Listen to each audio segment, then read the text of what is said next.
Salut tout le monde, j'espère que vous allez bien. Alors comme je vous l'ai expliqué dans une de mes dernières vidéos, à partir de maintenant, je vais arrêter de faire des vidéos bilan. Mais sur toutes mes vidéos bilan que j'ai fait jusqu'à maintenant, il y a des avis que je trouve intéressants, enfin de mon point de vue, que je trouve intéressant et je me suis dit que c'est peut-être noyé dans la vidéo bilan. Du coup, j'ai décidé d'extraire les, on va dire, avis qui pour moi passeraient bien en vidéo individuelle, mais c'est surtout les avis sur les films Marvel ou DC. Alors DC, je crois, j'en ai pas fait beaucoup, mais surtout sur les films Marvel que je veux extraire des vidéos bilan, comme ça, j'ai quand même une playlist consacrée, si vous voulez, aux films et aux séries Marvel et aux films et aux séries DC. Séries DC, il n'y a pas. Ah bah si. Oh là là. C'est vrai, j'ai vu quasiment tout les séries du DCverse, du Arrowverse. Et c'est vrai que j'ai fait des critiques de ces séries-là, mais des critiques écrites. J'ai jamais fait en vidéo, en fait. Je sais pas si ça peut intéresser. J'ai vu quasiment tout. Il manque encore le visionnage, enfin la fin de visionnage de certaines séries, mais sinon ça. Et puis je crois que j'ai pas vu deux séries, mais il me semble que dans ma vidéo de présentation, je vous en ai parlé de ça. Mais c'est vrai que peut-être ça serait bien de refaire des rétros critiques sur ces séries-là. Mais bon, j'avoue que j'ai eu à un certain moment un désintéressement sur les séries du Arrowverse. Donc voilà, enfin bref, on n'était pas là-dessus, on était sur l'extraction des avis des films et séries Marvel de mes vidéos bilan. Donc voilà, ça va être généralement des réuploads de ces passages-là. Si j'ai des modifications aussi, j'ai d'autres choses à dire, ben je rajouterai. Dans ce cas-là, je mettrai un tag pour dire que mon avis a été modifié. Mais si c'est juste du réupload, ben ce sera juste marqué réup. Voilà. Si vous l'avez pas vu dans la vidéo bilan, bah, ça me permettra que vous visionnez du coup dans des vidéos séparées, ce sera peut-être plus pratique. Mais si vous l'avez vu dans des vidéos bilan et que c'est du réup, sauf si vous voulez me donner un peu de vue, mais dans ce cas-là, ça sera exactement la même chose. Donc voilà, sinon ça, bah, je vous dis à tout de suite pour la suite de la vidéo. Ensuite, on enchaîne sur Ant-Man Quantum Mania. Pour l'histoire, Scott Lang et Hope Van Dyne, alias Ant-Man et la Guêpe, vont vivre de nouvelles aventures en compagnie de Hank Pym et de Janet Van Dyne, les parents de Hope et de la fille de Scott, Cassie. Le duo va explorer la dimension subatomique, interagir avec d'étranges nouvelles créatures et se lancer dans une odyssée qui les poussera au-delà des limites de ce qui pensait être possible. Bon, ça, c'est l'histoire officielle. Quantum Mania va introduire le personnage de Kang le Conquérant. En soi, j'ai trouvé l'histoire intéressante. Ils expliquent la relation entre Janet et Kang. On en apprend plus également sur ce personnage que j'ai trouvé intéressant. Pour information, Kang est le variant du personnage de Celui qui demeure qui a été introduit dans la saison 1 de Loki. Il faut avoir vu la saison 1 de Loki. Enfin, est-ce que c'est obligé? Oui, pour comprendre un peu le contexte, oui, je dirais. Le film va plus mettre en avant la fille de Scott, Cassie, qui s'avère être très intelligente, mais aussi un peu rebelle, et qui aussi par qui le drame arrive. Bon, il fallait bien trouver une excuse pour partir dans le monde subatomique. Mais bon, clairement, on sent qu'elle est là juste pour la relève, en fait. Par contre, le point qui m'a chagriné dans le film, c'est que je trouve que le personnage de Hope est quasiment transparente durant, allez, les 3/4 du film, du début du film. Je l'ai trouvée limite inexistante. Evangeline Lilly ne parle quasiment pas durant une bonne partie du film. Franchement, je sais pas, ça m'a sauté aux yeux, j'ai trouvé ça trop dommage. Mais bon, on dit, bah, elle fait un peu rôle secondaire, voire tertiaire, ou je sais pas. Pour l'histoire, comme je vous dis, j'ai plutôt bien aimé l'histoire, mais par contre, ce qui m'a le plus gêné dans ce film, c'est les effets spéciaux. Alors, je les ai trouvés très inégales tout le long du film. Il y a des passages qui passent très bien. Et puis, il y a des scènes où clairement on voit les effets spéciaux. Et ça, c'est sans parler du personnage de MODOK. Alors, franchement, ouais, on va dire que j'ai été choquée quand j'ai vu le personnage derrière l'armure. Mais il me semble que, oui, j'avais vu, je m'étais fait spoil, je crois, sur le personnage. Mais bon, franchement, c'était pas très grave. Bref, ce ne sera pas une surprise si je vous dis que j'ai pas du tout aimé le design du personnage et franchement, je ne voyais pas l'intérêt de l'avoir rajouté. Pour moi, Kang se suffisait à lui-même. Après, je connais pas l'origine story de MODOK, donc je ne sais pas s'il est lié à Kang ou pas, mais bon, dans ce film, je l'ai pas trouvé intéressant. Sinon, petit aparté, je n'ai pas eu encore l'occasion de donner mon avis concernant l'histoire avec l'acteur Jonathan Majors.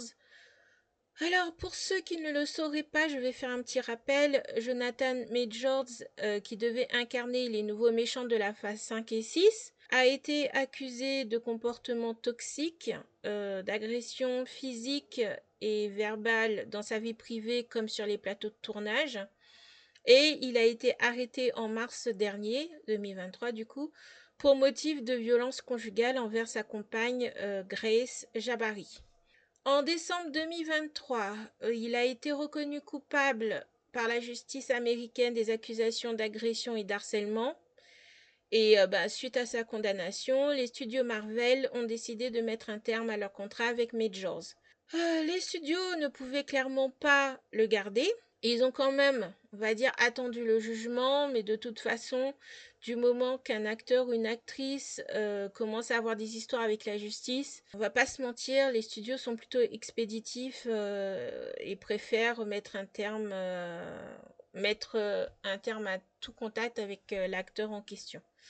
Ils ne peuvent pas, en gros, cautionner ce genre de comportement quand ils sont avérés, même quand ils sont pas avérés. Parfois, c'est juste soupçonné, mais ils plaisantent pas avec ça. Si vous voulez vraiment mon avis sur ça, je trouve que c'est dommage qu'il ait gâché sa carrière comme ça. En plus, c'est tellement...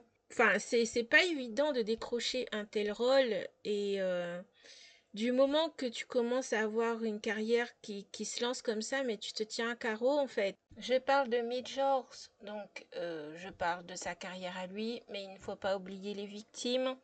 Il ne faut pas oublier qu'il y a pas mal de personnes qui ont parlé de son comportement. Après, c'est sûr, on n'est pas dans sa vie, mais de toute façon, rien ne justifie une violence, une agression ou peu importe. Donc voilà, c'est vraiment dommage d'avoir gâché sa carrière comme ça. C'est tout ce que je peux dire, c'est ça en fait. Sinon, pour revenir à Kang, j'ai vu qu'il y avait des vidéos qui se posaient la question s'il fallait continuer sur la saga de Kang ou s'il fallait introduire un nouveau super vilain. Mon avis, franchement, je trouverais ça dommage de tout arrêter concernant Kang. Même si on pourrait dire que la saison 2 de Loki pourrait être considérée comme une fin pour celui qui demeure, vu comment ça se termine au niveau de Loki. Mais bon, cela fait des années qu'ils mettent en place la dynastie de Kang. Pourquoi tout arrêter? Et même si je ne suis pas fan du tout, mais alors là, pas du tout des changements de casting dans une série ou dans un film ou peu importe, je préfère encore qu'ils choisissent un autre acteur qui laisse tout tomber comme ça. J'aurais trop l'impression en fait d'avoir perdu mon temps s'ils font ça. Mais bon, on verra bien ce qu'ils décident, mais franchement, je préfère qu'ils finissent leur idée par rapport à Kang et après repartir sur un nouveau super vilain. Mais pas limite, on balaye ce qu'on a fait et on part sur un super vilain. Je sais pas, ils ont certainement déjà l'histoire de fait, ils ont certainement déjà pensé à tout. Et je préfère encore subir un changement de casting que partir sur une autre histoire. Parce que là, je me dis, ce serait se foutre de la gueule des gens, en fait. Parce que t'as quand même, comment dire, t'as quand même le film Quantum Mania, t'as Loki saison 1, Loki saison 2, où on nous tease ce personnage, où on nous tease qu'il y a beaucoup plus derrière. Et moi, je serais vraiment dégoûtée qu'ils arrêtent là. Après, Jonathan Majors, il a tout foutu en l'air. Je l'aimais bien, en fait, dans le rôle de Kang. ou dans celui qui demeure, ou dans... Il joue un autre personnage dans Loki. Je me rappelle plus son nom là de tête, mais voilà, franchement, je trouvais qu'il jouait bien, j'aimais bien, comment il interprétait les différentes versions de ses personnages, les différents variants, utilisons les termes, les différents variants de ses personnages. J'imagine pourquoi il voudrait pas continuer, parce que, ben, comme il a ces accusations sur lui, ils ont peut-être peur que ça se transpose sur les personnages. Moi, pour moi, du moment que ben il change l'acteur, je vois pas pourquoi ne pas continuer sur Kang. Mais bon, après, je sais pas la subtilité des choses. C'est peut-être une histoire comme ça. Il faut peut-être faire attention à tout ça. Je ne sais pas. Mais bon, voilà mon avis sur toutes ces histoires. Vraiment dommage, vraiment dommage. Je suis un peu dépitée de voir comment les gens peuvent gâcher leur vie pour des comportements pareils. Enfin bref, passons. Continuons. C'est la moi du montage. Alors, au moment où j'ai fait ma vidéo bilan, c'était, il me semble, il y a quelques mois de ça, je ne sais plus exactement quand, et je vous avais dit que si j'avais des petites modifications à faire sur la vidéo, ben je le ferai au montage et je vous rajouterai ce qu'il y a à rajouter. Donc effectivement, au moment où moi j'ai tourné ma vidéo bilan, on savait que Jonathan Majors avait été viré de Disney, de Marvel, par rapport à tout ce qui s'est passé dans sa vie privée. J'en parle juste avant. Comme je vous disais, moi j'aurais vraiment aimé qu'ils continuent ce qu'ils ont commencé par rapport à la dynastie de Kang. Bon, il faut savoir que il y a énormément de vidéos qui sont sorties. Je les ai tous, comment dire, mis out of visionnage. Je vous explique pourquoi. C'est que je n'avais pas encore vu le film Deadpool, que j'ai vu il y a 2 semaines. D'ailleurs, il faudrait que je vous sorte la critique. Donc, il y avait le film Deadpool qui était sorti. J'avais vraiment peur de me faire spolier des trucs par rapport à ces vidéos news qui sont sorties entre-temps. Et c'est vrai que je me suis dit, comme le film Deadpool était sorti à peu près 1 ou 2 semaines, parce que je ne l'ai pas vu tout de suite, moi. Je l'ai vu, je crois, 1 semaine après sa sortie. Et j'ai fui comme la peste toutes les vidéos qui parlaient de Deadpool parce que je voulais vraiment pas me faire spoil des trucs. Et ça a été quand même un miracle parce que je me suis pas fait spoil beaucoup de choses. Il y a juste un des personnages que je m'étais, du coup, que j'avais vu, mais sinon ça, le reste des caméos, machin, etc., j'ai été hyper surprise parce que j'ai réussi à pas me faire spoil sur le film. J'étais vraiment contente, ça a été une très bonne surprise. D'ailleurs, j'ai vraiment aimé le film, donc pour ça, voilà mon avis vite fait. Mais c'est vrai que j'avais vraiment peur de me faire spoil des choses. Donc, il y a, il me semble, la D23 qui est sortie dans les mêmes eaux. Et il y a eu beaucoup de vidéos qui parlaient des réactions, des annonces et tout ça de la D23. Et franchement, j'ai dû me mettre en, oui, en sourdine parce que je voulais vraiment pas me faire spoil quelque chose sur Deadpool. Et parfois, ils vont parler d'une info, mais après, ils vont peut-être parler d'un truc qui se passe dans le film, vu que le film est sorti depuis 1 semaine. Et toi qui n'as pas encore vu le film, tu te fais spoil. Donc c'était ma grande crainte. Bon, là maintenant que moi, c'est bon, je suis à jour du film, j'ai commencé à regarder un peu les news et lors de la D23, ils ont dit que Kang Dynasty, alors c'était plus ça le titre du film, ce serait Doomsday, et il y a Robert Downey Jr. qui est arrivé sur scène en Docteur Fatalis. Bon, j'ai pas trop regardé toutes les news qui sont sorties par rapport à ça. Il y a énormément de vidéos sur YouTube. Il faut que je me mette à jour moi aussi par rapport à tout ça. Mais de ce que j'ai compris, ils vont mettre le Docteur Fatalis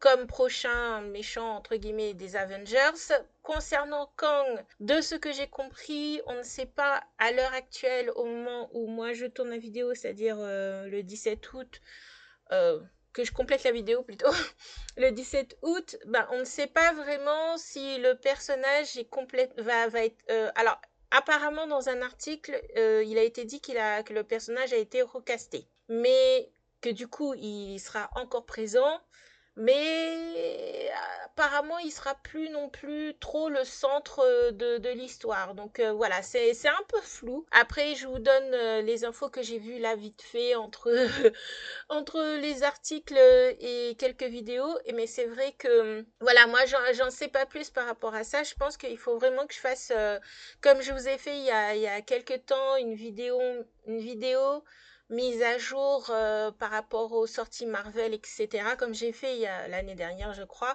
Donc, il faudrait que je refasse ça parce que moi aussi, j'ai besoin de me mettre à jour par rapport à tout ça. J'ai dû vraiment j'ai dû vraiment mettre tout ça de côté parce que voilà quoi, c'est vraiment galère parce que c'est très très difficile. Ça commence à être très difficile de ne pas se faire spoil les choses. Mais bon voilà, à l'heure, au moment où je vous fais ce petit erratum, ben on en est là de ce que j'ai pu comprendre par rapport à la suite, etc., etc., par rapport à la dynastie de Kang. Donc du coup, ça sera plus ça, c'est Doomsday. Je vous mettrai une petite affiche avec Robert Downey Jr. qui était sous le costume de Dr. Fatalis. Donc voilà, on en est là. Après, comment il va être introduit? Moi, je connais le Docteur Fatalis par rapport aux 4 Fantastiques. Donc, je sais que il apparaît dans énormément de comics. Je crois qu'il a dû interagir avec à peu près tous comment dire, les super-héros. Je veux dire qu'il n'est pas que sur les 4 Fantastiques, même si c'est un antagoniste principal de Richard Reed. Mais bon, voilà. En tout cas, je pense qu'il y a différents moyens de l'introduire. D'ailleurs, ils auraient pu l'introduire dans Deadpool, mais non, parce que Deadpool était en tournage bien avant. Donc, comme la D23, ça vient de l'annoncer, je sais pas s'ils auraient pu l'intégrer ou pas, quoi, un petit caméo peut-être. Mais bon, voilà. C'était une petite mise à jour des infos qu'on sait pour l'instant. Donc, je vous ferai, je pense, quelque chose d'un peu plus complet. Là, c'est vraiment pour vous mettre une petite mise à jour par rapport à cette vidéo-là. Et je vous dis à plus pour la prochaine vidéo. Donc, vous aurez constaté, donc là, c'est une réupload, mais en même temps, je rajoute des informations. Donc, ça sera plus une modification de vidéo. Je pense que ce sera plutôt ça. N'oubliez pas l'abonnement, le petit like et le petit commentaire. Et je vous dis à plus pour la prochaine vidéo. Bye bye.